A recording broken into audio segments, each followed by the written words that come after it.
Hello guys, இனி நம்ம பார்க்க போற இனிமே த சன் ஆஃப் டிராகன் எபிசோட் 6 தான். அப்படி நீங்க இதுக்கு முன்னாடி போட்ட எபிசோட்லாம் பார்க்கலன்னு சொன்னீங்கன்னா ஆல்ரெடி பிளேலிஸ்ட்டை கிரியேட் பண்ணி வச்சிருக்கேன், போய் செக் அவுட் பண்ணிக்கோங்க. மறக்காம கீழே லைக் பண்ணுங்க. சரி வாங்க நம்ம டைம் வேஸ்ட் பண்ணாம வீடியோக்குள்ள போடலாம். எபிக்கோட ஸ்டார்டிங்லயே நம்ம ஆளும் அங்க கல்டிவேஷன் பண்ண இருக்கான். இப்படி இவனும் கல்டிவேஷன் பண்ண இருக்கான். அங்க பார்த்தா மாஸ்டர் வராரு.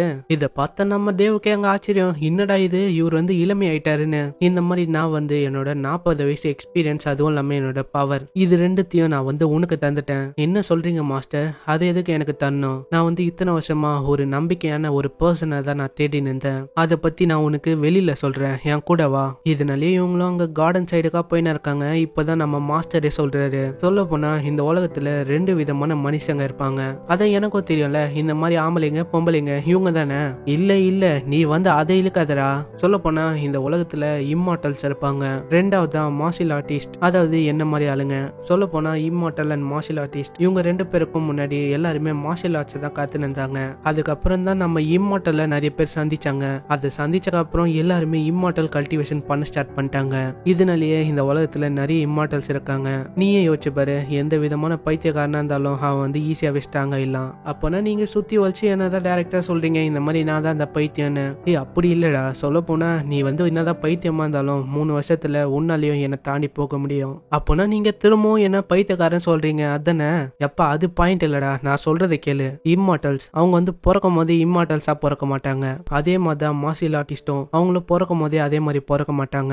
ஏன்னா எல்லாத்தையும் கத்துக்கணும்னா ஒரு 10 வருஷம் ஆகும் ஒரு டெக்னிக்கை கத்துக்கிறதுக்கு. அதே மாதிரிதான் நீயும், உன் கையில எந்த விதமான டேலண்டும் இல்ல. ஆனா நான் எவ்வளவோ ஸ்ட்ராங்கான ஆளுங்களை சந்திச்சேன், எனக்கு யாரையுமே பிடிக்கல. ஆனா நீ ஸ்ட்ராங்கா இருக்க, ஆனா உன் கையில எந்த விதமான இம்மார்டல் சத்தியம் இல்ல.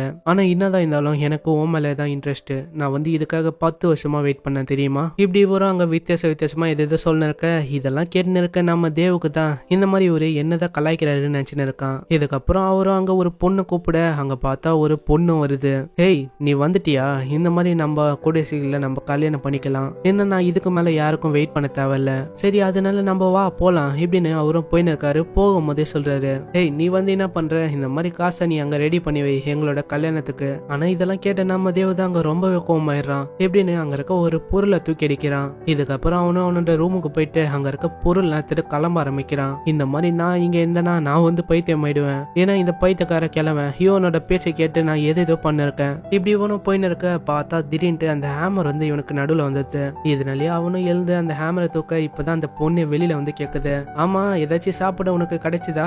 எனக்கு வேற ரொம்பவே பசி எடுக்குது. இல்ல சொல்ல போனா நானே ஃபர்ஸ்ட் சாப்பிடல, அப்ப எப்படி உனக்கு சாப்பாடு போட முடியும்? இன்னது எனக்கு வந்து சாப்பாடு இல்லையா? அப்படி நான் ஒழுங்கா சாப்பிடலன்னா நான் வந்து எப்படி உனக்கு ஒரு குழந்தைய தருவேன்? இதை கேட்ட நம்ம தேவம், இன்னது அந்த கிழவனோட தொல்லை தாங்கலன்னு பார்த்தா இப்போ நீயுமா?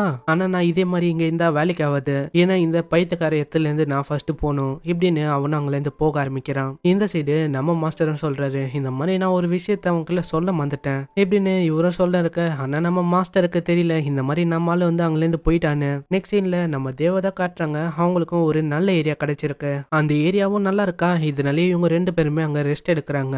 இப்பதான் இந்த ஹேமர்களே சொல்றேன், இந்த மாதிரி நம்ம ஏதாச்சும் ஒண்ணு பண்ணி ஆகணும். என்ன பண்ணணும்? அதான்ப்பா உங்க அம்மா சொன்னாங்களே இந்த மாதிரி குழந்தைய பெத்துக்கணும்னு, அதுக்காக நான் ஏதாச்சும் ஒண்ணு பண்ணணும்ல. என்னது என்ன பண்ணணும்? பார்த்தா அந்த பொண்ணு கிட்ட வந்து ஏதோ ஒண்ணு பண்ண. இப்படியே இந்த எபிசோடையும் முடிச்சு விட்டுறாங்க. இந்த எபிசோட் வந்து உங்களுக்கு பிடிச்சிருக்கும்னு நினைக்கிறேன். அப்படி உங்களுக்கு பிடிச்சிருந்தா உங்களோட ஃப்ரெண்ட்ஸுக்கு ஷேர் பண்ணி விடுங்க. ஏன்னா நம்ம சேனல் ஆல்ரெடி டவுனா தான் போகுது. ஏன்னா ஆல்ரெடி ஒரு ஸ்ட்ரைக் இஷ்யூ ஆச்சுல, அதனால தான் நினைக்கிறேன். ஸோ முடிஞ்ச வரைக்கும் உங்களோட சப்போர்ட்டை கொடுங்க. ஸோ இவங்க இந்த வீடியோ தூரம் முடிச்சதுனால நானும் இந்த வீடியோவை இங்கே முடிச்சுக்கிறேன். உங்களை நான் அடுத்த எபிசோட்ல சந்திக்கிறேன். அது வரைக்கும் சாயனாரா.